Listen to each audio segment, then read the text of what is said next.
E se a máquina mais usada em todos os escritórios do planeta tivesse sido rejeitada por mais de 20 empresas antes de alguém finalmente dizer sim?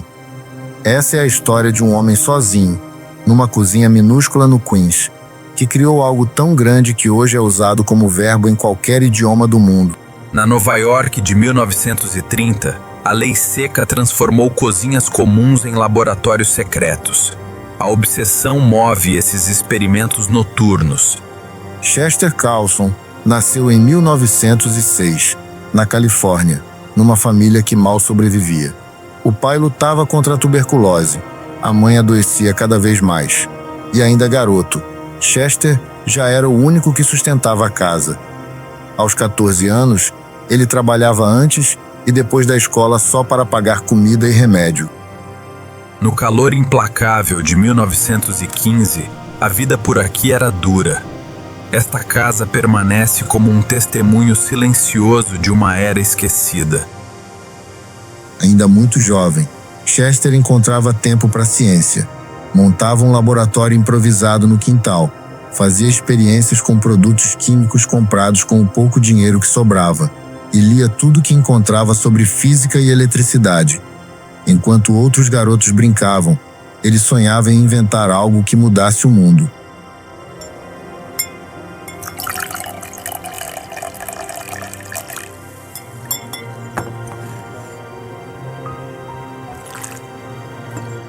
Contra todas as probabilidades, Chester conseguiu entrar no Caltech, uma das universidades mais exigentes dos Estados Unidos, mas não teve bolsa de estudos suficiente.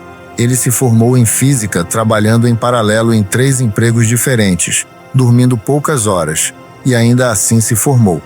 A pobreza nunca foi desculpa para ele. Em meio à arquitetura austera, o amanhecer traz consigo a promessa de um novo começo e a busca incessante pela verdade. Formado, Chester virou advogado de patentes numa empresa elétrica. O trabalho parecia bom no papel, mas escondia um pesadelo. Cada documento de patente precisava ser copiado à mão ou enviado para fotografar. Um processo caro, lento e cheio de erros.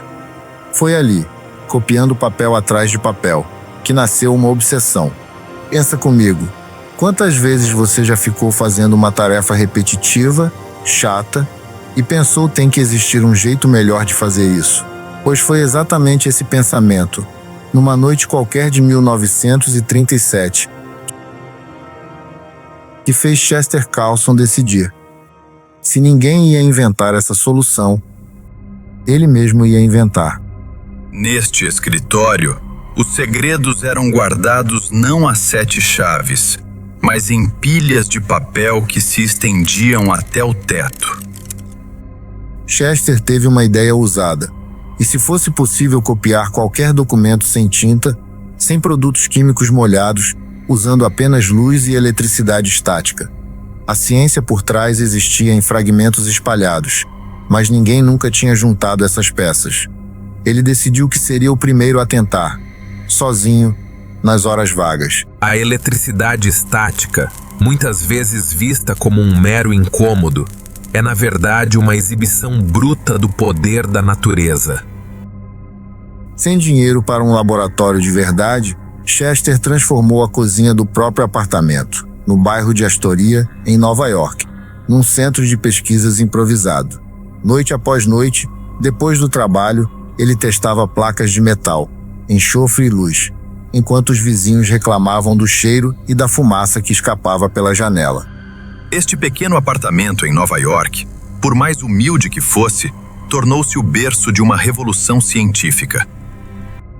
Foram meses de tentativas fracassadas, placas que não reagiam, imagens borradas, experimentos que simplesmente não funcionavam. Muita gente teria desistido.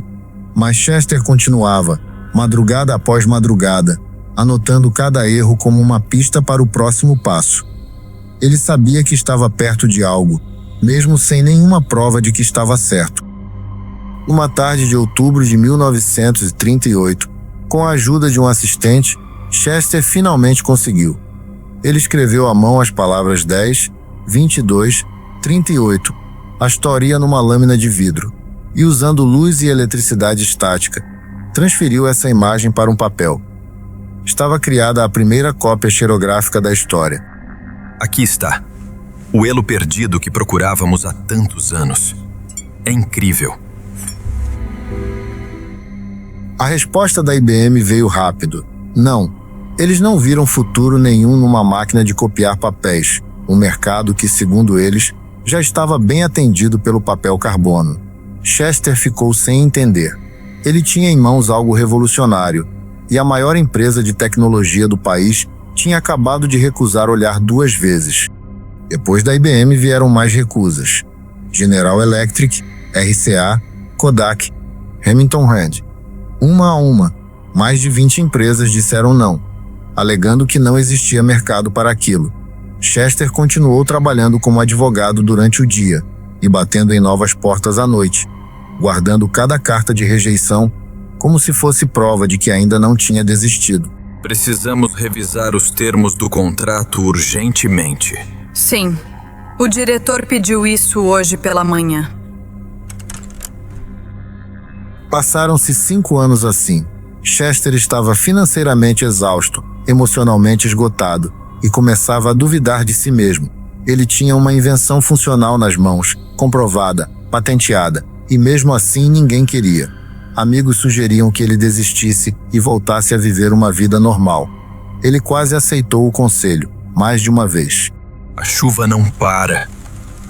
E a tristeza só aumenta. Em 1944, quando quase tudo parecia perdido, o Instituto Battelle, um centro de pesquisas em Ohio, finalmente enxergou o potencial da eletrofotografia. Eles assinaram um acordo para desenvolver a tecnologia junto com Chester, investindo tempo e recursos que ele nunca teve sozinho. Pela primeira vez em anos, alguém tinha dito sim. O Instituto de Pesquisa Industrial, fundado em 1942, representa o auge da inovação nacional. Pela manhã, a promessa de um novo dia de descobertas.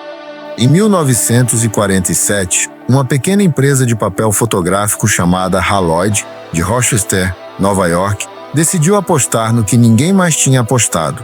Eles licenciaram a tecnologia de Chester e começaram a transformar aquele experimento de cozinha numa máquina de verdade, capaz de ser fabricada e vendida em escala. Se ajustarmos essa peça, o movimento será mais suave. Entendido.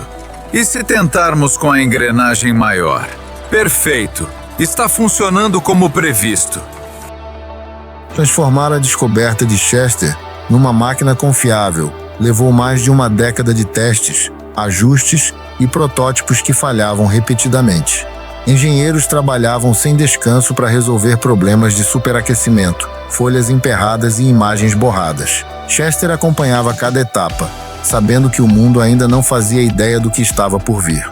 Ajustamos a tensão aqui para garantir que os rolos peguem o papel corretamente. É tudo uma questão de precisão.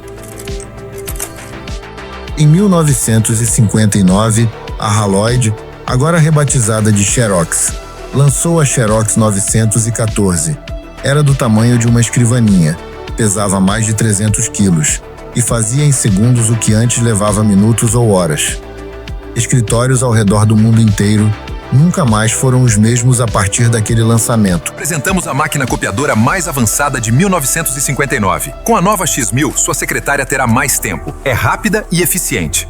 O sucesso foi tão avassalador que o nome da empresa virou verbo. As pessoas paravam de dizer copiar e passavam a dizer xerocar.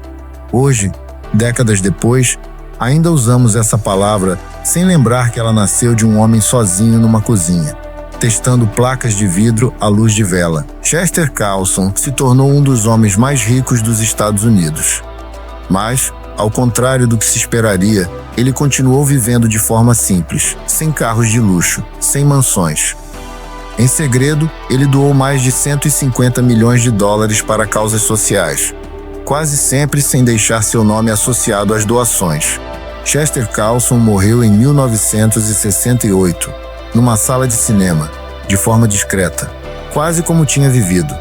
Ele tinha doado a maior parte da sua fortuna antes de partir. Hoje, toda vez que alguém tira uma cópia num escritório, numa escola, num consultório, está repetindo: Sem saber, a mesma ideia nascida numa cozinha de Astoria. Se você gostou desse vídeo, deixa aqui nos comentários e se inscreve, porque você será notificado para assistir mais vídeos como este. Até o próximo!